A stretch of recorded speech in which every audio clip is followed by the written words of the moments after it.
నమస్తే friends, welcome to my classes. నేను మీ దండ వెంకటరాములు. ఈ వీడియోలో మనం డిగ్రీ 6th సెమిస్టర్కు సంబంధించినటువంటి సాంస్క్రిట్ లెసన్కి సంబంధించినటువంటి సిలబస్ మరియు ఇంపార్టెంట్ క్వశ్చన్లకు సంబంధించి మరియు ఆల్ లెసన్స్ వన్ వీడియోగా ఈ వీడియోలో ఎక్స్ప్లెయిన్ చేసుకుందాం. అన్ని లెసన్ల సమ్మరీలను ఈ వీడియోలో మీకు ఎక్స్ప్లెయిన్ చేయడం జరుగుతుందన్నమాట. సో ఇక్కడ మీరు ఎక్కడ స్కిప్ చేయకుండా చివరి వరకు చూడండి. ఈ ఒక్క వీడియో చాలు, మీరు ఈజీగా పాస్ అయ్యే విధంగా ఎక్స్ప్లెయిన్ చేస్తా.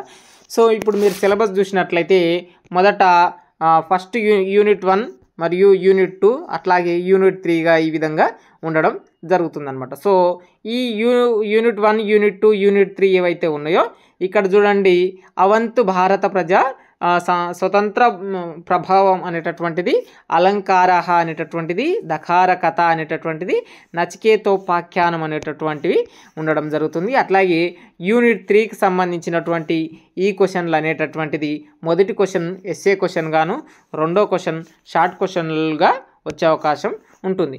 ఇప్పుడు క్వశ్చన్ పేపర్ ప్యాటర్న్ అనేటటువంటిది పార్ట్ ఏ గాను మరియు పార్ట్ బి గాను ఉండడం జరుగుతుంది. సో ఇప్పుడు పార్ట్ ఏలో షార్ట్ క్వశ్చన్ అనేటటువంటిది అవంతు భారత ప్రజా ఫస్ట్ క్వశ్చన్ గాను, సెకండ్ క్వశ్చన్ దకార కథ అనేటటువంటిది యూనిట్ 1లో యూనిట్ 2లో, మరియు మూడోది అలంకార యూనిట్ 3లో ఉండేటటువంటి దాని నుంచి ఫస్ట్ క్వశ్చన్లు వస్తాయి.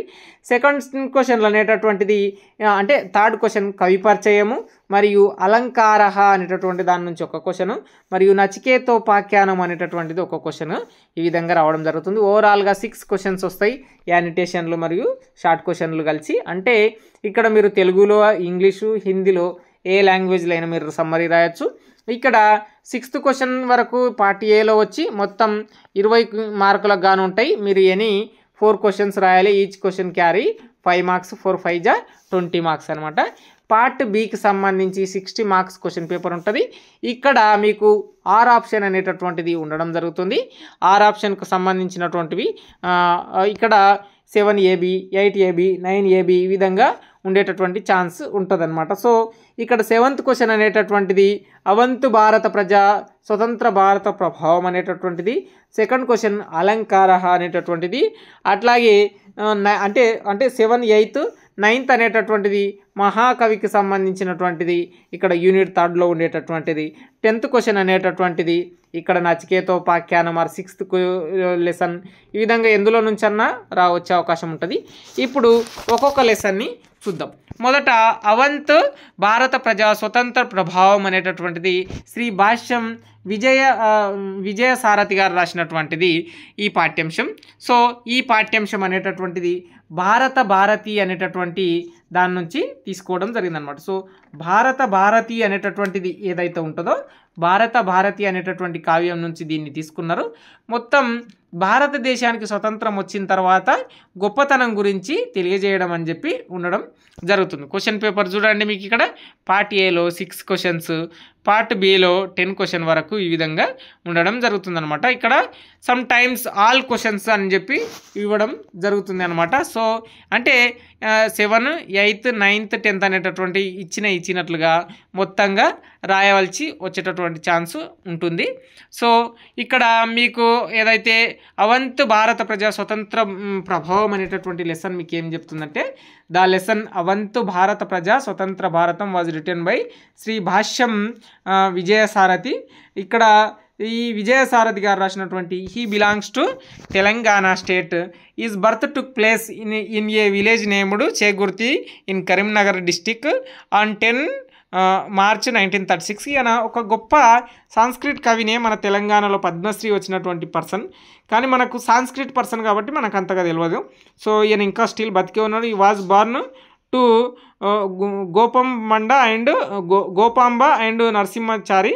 ఇక్కడ గోపాంబ నరసింహచారి దంపతులకు జన్మించడం జరిగింది. నిజాం రూలింగ్ గవర్నమెంట్లో ఈయన జన్మించడం జరిగింది. According to the Nizam order the education must be Urdu medium. So ఈ స్టడీడ్ ఇన్ ఉర్దూ మీడియం. ఈయన ఉర్దూ మీడియంలో చదవడం జరిగింది. నేను ఆల్రెడీ మొత్తం లెసన్ ఎక్స్ప్లెయిన్ చేసిన. ఇప్పుడు సారాంశం ఏంటంటే, మీకు శ్రీ భాష్యం విజయసారథి గారి కవి పరిచయంలో ఈయనకు 2020 సంవత్సరంలో పద్మశ్రీ వచ్చింది. అట్లాగే ప్రస్తుత పాఠ్యాంశం భారతి నుంచి తీసుకోవడం జరిగింది. ఈయన కరీంనగర్లో పుట్టడం జరిగింది. మందాకిని కావ్యం అట్లాగే స్వర్ణ కంకణం అనేటటువంటి రచనలు చేయడం జరిగింది. అట్లాగే ఈ పాఠ్యాంశంలో భారతదేశంలో భాగ్యము, జీవనదులు, పంటలు, ఖనిజ సంపదలు, బుద్ధివాళ్ళు, అట్లాగే పిరికి వాళ్ళకు పని చేయనటువంటి వాళ్ళకు స్థానం లేనది అన్నట్లు, దేశ రక్షణ, దేశం యొక్క గొప్పతనం, ఇప్పుడే స్వతంత్రం వచ్చింది కదా, ఈ స్వతంత్ర ఫలాలను అందరికీ అందించాలనేటటువంటి కాన్సెప్ట్. ఎందుకంటే రచయిత స్వతంత్రం రాకన్నా ముందే 1936లో పుట్టింది కదా, ఆ కాన్సెప్ట్తో భారతదేశం యొక్క కీర్తి ప్రతిష్టలను, ఐక్యమత్యాన్ని, ఇండియా పవర్ని, ధర్మబద్ధాలను, వేదశాస్త్రాలను, 64 ఫైన్ ఆర్ట్స్ కళలను అన్నిటినీ, అవంత్ భారత ప్రజా స్వతంత్ర ప్రభావం అనేటటువంటిది, భారత స్వతంత్ర ప్రభావాన్ని అందరికీ వెలుగుని పంచాలి అనేటటువంటి కాన్సెప్ట్ అనమాట. సో ఇక్కడ నెక్స్ట్ క్వశ్చన్ని మీరు చూసినట్లయితే మీకు మరొక సమ్మరీ ఏంటంటే అలంకార అనేటటువంటిది, అట్లాగే దకార కథ అనేటటువంటిది ఎక్స్ప్లెయిన్ చేసుకుందాం. దీనిని బృహదోరణ్యోపనిషత్ నుంచి తీసుకోవడం జరిగింది. ఇక్కడ దకారము అనేటటువంటిది ఎవరిచ్చిందంటే ప్రజాపతి అయినటువంటి బ్రహ్మ గేవ్ ద వర్డ్ దకారం who are disciplined to practised brahmacharya. దకార కథ ఏం చెప్తుందంటే ఎవరైతే బ్రహ్మచర్యాన్ని పాటిస్తారో వాళ్లకు బ్రహ్మదేవుడు దీన్ని ఇవ్వడం జరిగిందనమాట. మనుషులకు, దేవతలకు మరియు రాక్షసులకు ఇవ్వడం జరిగింది. వాళ్ళు ఎవరికైతే బ్రహ్మచర్యం తీసుకొని బ్రహ్మదేవుడు చెప్పినట్లు డిసిప్లిన్ని పాటిస్తారో వాళ్లకు దీన్ని ఇవ్వడం జరిగింది. వాళ్ళకు సంబంధించినటువంటి కాన్సెప్ట్ ఏం చెప్తుంది ఈ దకార కథ అనేటటువంటిది చూసినట్లయితే ఇక్కడ ద అనేటటువంటి దాంట్లో దేవతలేమో ఇంద్రియ నిగ్రహం అనే అర్థం చేసుకున్నారు, మనుష్యులేమో దీనిని పూర్తిగా ఏ విధంగా అంటే దయ కలిగి ఉండడం అని అర్థం చేసుకున్నారు.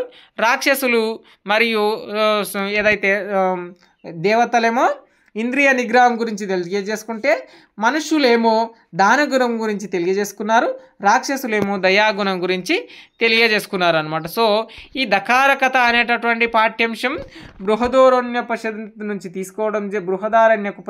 తీసుకోవడం జరిగింది. ఉపనిషత్తులు అంటే ఏంటంటే దగ్గరగా కూర్చుండి లెర్నింగ్ చేయడం అనేటటువంటి కాన్సెప్ట్ అనమాట. సో ఇక్కడ బృహదోరణ్యక ఉపనిషత్తు అనేటటువంటిది ఏదైతే ఉంటుందో దీనికి సంబంధించినటువంటి కాన్సెప్ట్ కంప్లీట్గా మీరు బ్రహ్మదేవుడు, దేవతలు, మనుషులకు ఇచ్చినటువంటి కాన్సెప్ట్ అని చెప్పి రాయడానికి ప్రయత్నం చేయండి. దకార కథ తర్వాత నెక్స్ట్ నచికేతోపాఖ్యానం అనేటటువంటిది మీరు చూసినట్లయితే ఇక్కడ నచికేతోపాఖ్యానాన్ని చూడండి, దీన్ని కఠోపనిషత్తు నుంచి తీసుకోవడం జరిగింది. ఇక్కడ నచికేతోపాఖ్యానంలో ఏముంది కాన్సెప్ట్ అంటే ఇక్కడ దానం గుణం గురించి, మోక్ష గుణం గురించి ఉండడం జరుగుతుందన్నమాట. సో నచికేతోపాఖ్యానం అనేటటువంటిది మీరు ప్రతిపదార్థ తాత్పర్యాలు రాస్తున్నప్పుడు కవిపరిచయం, సందర్భం, భావం ఈ విధంగా రాయాలి. కఠోపనిషత్తు కృష్ణ యజుర్వేదానికి సంబంధించినటువంటి కాన్సెప్ట్. పూర్వం ఒక రాజు వాజస్రవజుడు అనేటటువంటి రాజు ఉండేవాడు. ఆయన దానం చేయడంలో అంటే విశ్వజిత్తు యాగం చేసిన తర్వాత ప్రజలందరికీ బ్రాహ్మణుల వంటి వారికి గోవుల దానం చేస్తున్నప్పుడు పనికిరాని ఆవులను, గుడ్డి ఆవులను మరియు పాలు ఇవ్వనటువంటి ఆవులను ఇస్తున్నప్పుడు ఆయన కుమారుడైనటువంటి నచికేతుడు క్వశ్చన్ చేస్తాడనమాట. సో నేను పనికిరాని పుత్రుడునైతే నన్నెవరికి దానం చేస్తావని. అప్పుడు ఐ విల్ గివ్ యూ యమ అని చెప్పి ఆయన క్షపిస్తాడు.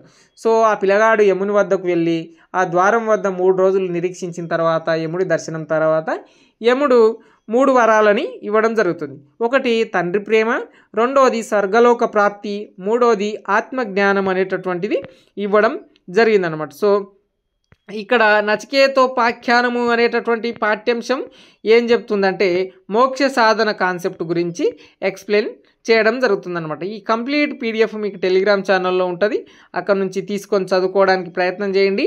ఇక్కడ నచికేతోపాఖ్యానము, అవంత్ భారత ప్రజా స్వతంత్ర భారత ప్రభావం, దకార కథ అనేటటువంటి 3 సమ్మరీలను మీరు నేర్చుకోవడానికి ప్రయత్నం చేయండి. ఇది సాంస్క్రిట్కి సంబంధించినటువంటి లెసన్లకు సంబంధించినటువంటి వీడియో. ఐ హోప్ మీ అందరికీ ఖచ్చితంగా అర్థమైందని నేను అనుకుంటున్నా. Please do subscribe my channel.